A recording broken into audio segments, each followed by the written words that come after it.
نحمدہ و نصلی علی رسولہ الکریم اما بعد فاعوذ باللہ من الشیطان الرجیم بسم اللہ الرحمن الرحیم۔ السلام علیکم ناظرین، ایس کے بی روحانی پروگرام میں میں ہوں آپ کا ہوسٹ رانا ظفر۔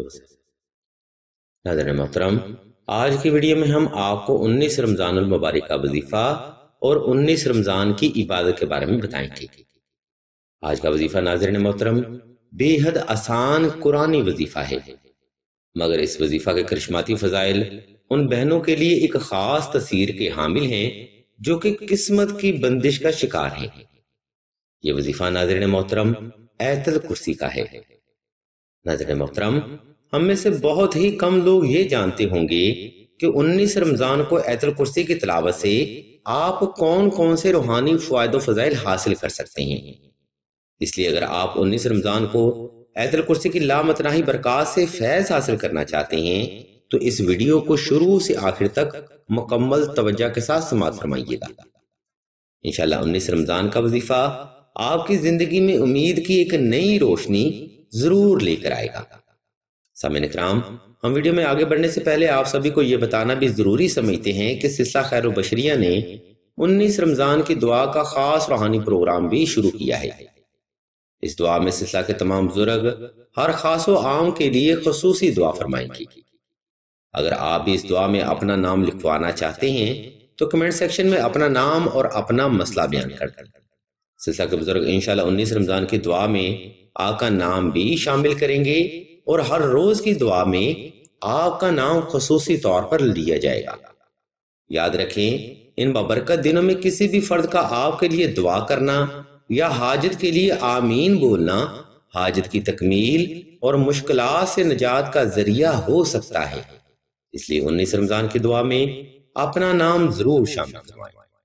ناظرین محترم، آیت الکرسی کا وظیفہ ایک ایسا قرآنی وظیفہ ہے جس کی برکت سے آپ بڑی سے بڑی مشکل، رکاوٹ، بندش یا جادو سحر و اسیب کا علاج آسانی سے کر سکتے ہیں۔ اور ماہ رمضان میں کیونکہ عبادت کے درجات 70 گنا بڑھ جاتے ہیں، اس لیے اس قرآنی وظیفہ میں کامیابی کے چانسز بھی 70 گنا بڑھ جاتے ہیں۔ بات فقط توجہ، اعتقاد اور طریقہ کی ہوتی ہے جس سے اکثر ہی لوگ کم فہم ہوتے ہیں۔ ناظرین محترم، سلسلہ کے بزرگ فرماتے ہیں کہ قرآن مجید فرقان حمید کو ایسے پڑھنا چاہیے جیسے قرآن مجید کو پڑھنے کا حق ہوتا ہے، اور ویسے بھی کسی بھی وظیفہ میں کامیابی کے لیے خوب اہتمام کرنا سنت ہے۔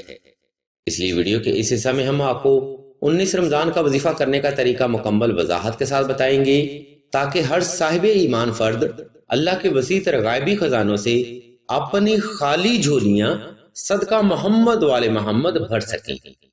اس لیے تمام تر اہل ایمان سے ہم توجہ کی بھرپور گزارش کرتے ہیں۔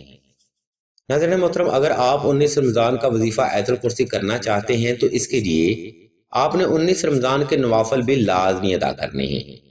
ان نوافل کی پہلی رکعت میں آپ نے 21 بار سورہ اخلاص کا اضافہ کر لینا ہے اور دوسری رکعت میں آپ نے 21 بار سورہ کوثر کی تلاوت کر لینی ہے۔ نوافل کی اس ترتیب پر عمل کرتے ہوئے آپ نے 19 رمضان کی رات کے نوافل کم از کم 2 یا زیادہ سے زیادہ 10 تعداد میں ادا کرنے ہیں۔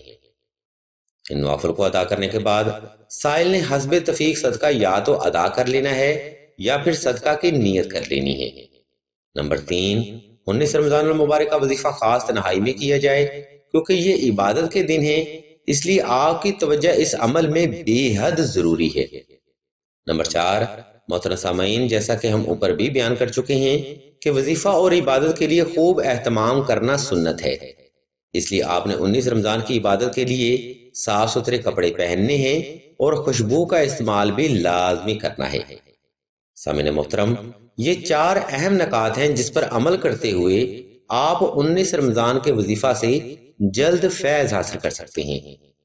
خیر ناظرین کرام، اس مختصر سی وضاحت کے بعد اب ہم آپ کو 19 رمضان کا عمل بتاتے ہیں، اس لیے تمام تر سننے والے افراد سے ہم توجہ کی بھرپور گزارش کرتے ہیں۔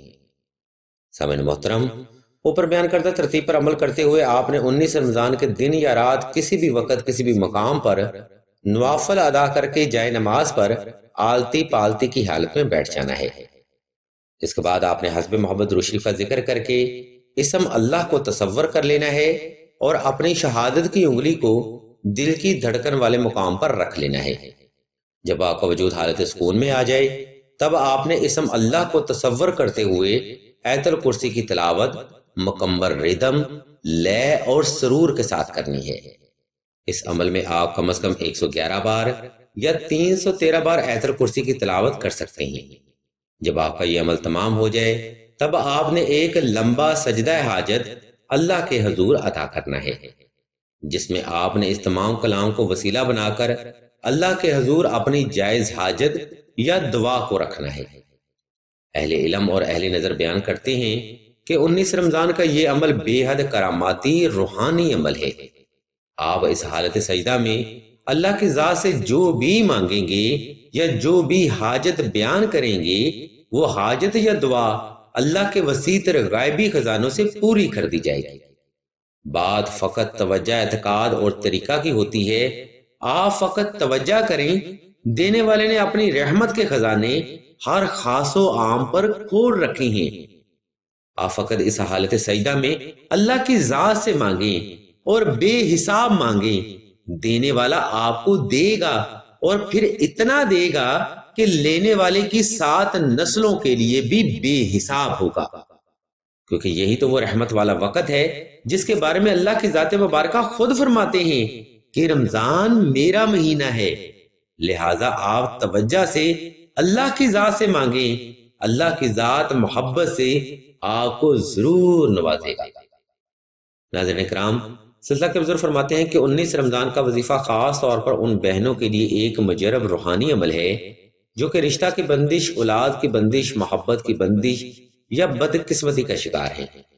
ایسی بہنوں کو چاہیے کہ 19 رمضان کا وظیفہ خوب اہتمام کے ساتھ کریں اور 19 رمضان کی دعا میں اپنا نام ضرور شامل کروائیں، کیونکہ بعض اوقات کسی کی آمین بھی امید کے نئے دروازے آپ کے لیے کھول دیتی ہے۔ الغرض ناظرین محترم، آج کا روحانی پروگرام ہم یہاں پر تمام کرتے ہیں۔ اس علمی پروگرام میں ہم نے آپ کو 19 رمضان کا وظیفہ اور 19 رمضان کی عبادت کے بارے میں بتایا ہے۔ اگر آپ کو ہماری علمی کاوش پسند آئے تو ہمارے اس چینل آن لائن استخارہ آن فون کو سبسکرائب کر کے گھنٹی کے آئیکن کو پریس کر دیں اور آل کے آپشن کو بھی لازمی دبا دیں تاکہ حصول علم کے لیے کوئی بھی روحانی پروگرام آپ سے مس نہ ہو سکے۔ ہم اللہ تبارک و تعالیٰ کے حضور دعا کرتے ہیں کہ تمام مسلمانوں کو اپنے حفظ و ایمان میں رکھیں اور تمام مسلمانوں کی تمام نیک اور جائز حاجات کو صدقہ محمد و آل محمد کی نسبت سے جلد پورا فرمائیں۔ آمین ثم آمین یا رب العالمین۔